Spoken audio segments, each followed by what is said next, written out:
Assalamualaikum warahmatullahi wabarakatuh. Alhamdulillahirrabbilalamin. Kita berjumpa lagi dalam pelajaran fikih. Untuk fikihnya kali ini kita akan membahas bab toharo. Namun sebelum itu marilah kita buka acara ini, pembelajaran ini dengan pembacaan Ummul Quran. Ala hadiniyah wa ala kulli niyatin sholihah. Al-Fatihah.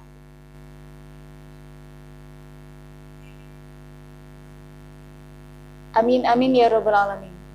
Oke anak-anak, silakan dibuka bab selanjutnya. Judulnya At-Toharatu.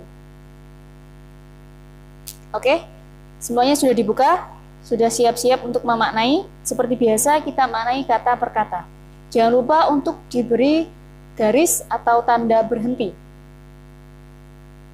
Oke, Bismillahirrahmanirrahim. At-Toharatu, bersuci. Mat-toharatu, apa itu bersuci?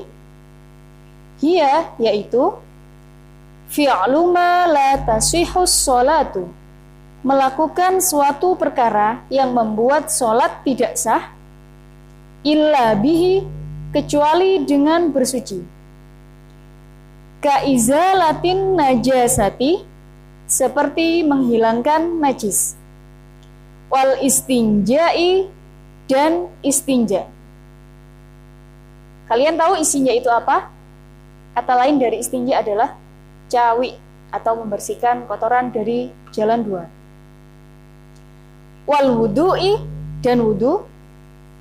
Wal ghusli, dan mandi. Wat tayammumi, dan tayamum. Nah, jadi bersuci itu ada beberapa hal. Yang pertama, kalian bisa bersuci dengan wudhu. Yang kedua, dengan mandi. Yang ketiga, dengan tayamum. Bersuci adalah menghilangkan najis atau menghilangkan hadas dengan cara wudhu, mandi, dan juga tayamum. Hadas dan najis itu berbeda. Hadas itu ketika kalian setelah pipis, setelah BAB, setelah yang perempuan setelah haid, yang laki-laki setelah keluar mani, itu kalian dinamakan sedang berhadas dalam keadaan yang tidak suci. Oleh karena itu, cara bersucinya kalian dengan mandi. Kalau yang setelah pipis dan BAB, kalian bersucinya dengan istinja atau cawi. Itu kalau hadas. Kalau najis adalah kotoran hewan atau darah, nanah yang terkena di kulit, di baju, di bagian tubuh kalian, itu najis. Itu yang harus dibersihkan dengan cara dibuang najisnya. Kemudian kalau kalian mau sholat, berarti harus wudhu dulu. Sebelum wudhu, kalian harus membersihkan najisnya terlebih dahulu sampai hilang. Kemudian wudhu dan melaksanakan sholat. Itu. Selanjutnya, ma wasailut toharoti, apa saja benda yang digunakan untuk bersuci? Al-ma'u, air. Wat-turabu, dan debu. Wal-hajaru, dan batu. Wad-dabhu, dan sama. Was-sobunu, dan sabun. Benda-benda yang digunakan untuk bersuci ada air, debu, batu, sama, atau sabun. Nah, dari kelima ini fungsinya berbeda-beda. Kenapa Ustazah kok ada sama? Kenapa di antara benda-benda yang digunakan untuk bersuci ini ada sama? Padahal kita tidak pernah memakainya. Nah, dulu masih pada zaman dahulu, ketika air belum bisa atau air belum banyak ditemukan seperti saat ini, maka bersucinya salah satunya adalah menggunakan dengan batu, debu, dan juga sama. Nah, akan tetapi kalian hidup di zaman sekarang, di mana alhamdulillah airnya sangat mengalir. Maka sama tidak perlu digunakan. Kalian bersuci menggunakan air. Nah, pengganti dari sama itu sendiri adalah seperti tisu atau tisu basah. Ketika kalian dalam kendaraan, ketika di pesawat terbang, ketika di kereta api, kalian tidak menemukan air. Setelah kalian menghilangkan kotoran atau kalian pipis di kamar mandi, kemudian ternyata airnya macet, boleh kalian membersihkannya dengan menggunakan tisu basah atau menggunakan tisu biasa. Nah, itu pengganti dari sama. Ketika benar-benar tidak ada air. Oke ya, bisa dipahami. Selanjutnya, mal ma'ul ladzi yajuzu bit-tathhir. Apa saja air yang boleh digunakan untuk bersuci? Huwa yaitu kullu ma nazala minas sama'i. Setiap sesuatu yang turun dari langit atau disebut air hujan. Au naba'a minal ardi, atau yang bersumber dari bumi. Walam yumakkim mutanajjisan, dan yang tidak terkena najis. Wala musta'malan, dan tidak musta'mal. Jadi, air yang boleh digunakan untuk bersuci, ada air yang semuanya turun dari langit atau kita sebut air hujan. Kedua, air yang bersumber dari bumi. Nah, dari kedua air ini bisa digunakan untuk bersuci ketika air itu tidak terkena najis dan air itu bukan air mustakmal. Gimana Ustazah maksudnya? Nah, ketika hujan deras, sampean menampung air hujan itu dengan ember. Sampean, air hujan kan segar, saya ingin mandi pakai air hujan, boleh. Nanti sampean simpan air itu untuk mandi besoknya atau nantinya boleh. Di ember, ditaruh di ember, kemudian sampean bawa ke dalam. Dengan catatan, air itu tidak boleh terkena najis. Jadi tidak kejatuhan tai burung, tidak kejatuhan apapun hal-hal najis. Atau ketika sampean lagi mau menaruh air, ternyata kuku sampean tergores, kemudian berdarah, nah darahnya masuk ke dalam air, itu tidak boleh.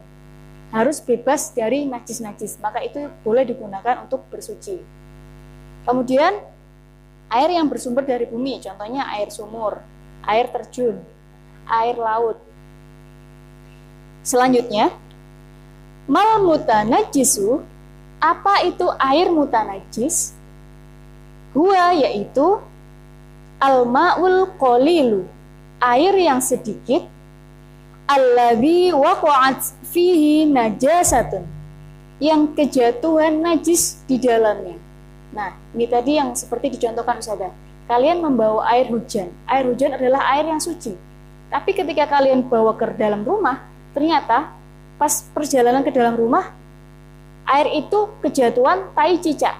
Nah, ini yang dinamakan dengan air mutanajis. Tidak boleh digunakan untuk bersuci. Gitu. Karena jumlah airnya sedikit.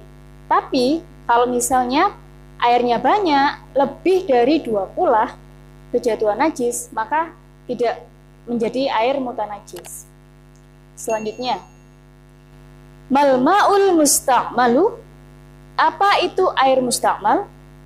Huwa yaitu al-ma'ul qalilu, air yang sedikit, al-mustakmalu, yang sudah digunakan, fi raf'i hadatsin, untuk menghilangkan hadas, au izalati najasin, atau menghilangkan najis. Nah, ini pengertian dari air mustakmal. Air mustakmal adalah air yang sedikit yang sudah digunakan untuk menghilangkan hadas ataupun menghilangkan najis. Gimana Ustazah contohnya? Contoh, sampean ketika wudhu, sampean wudhu di pancuran, ternyata sebelah sampean ada gayung.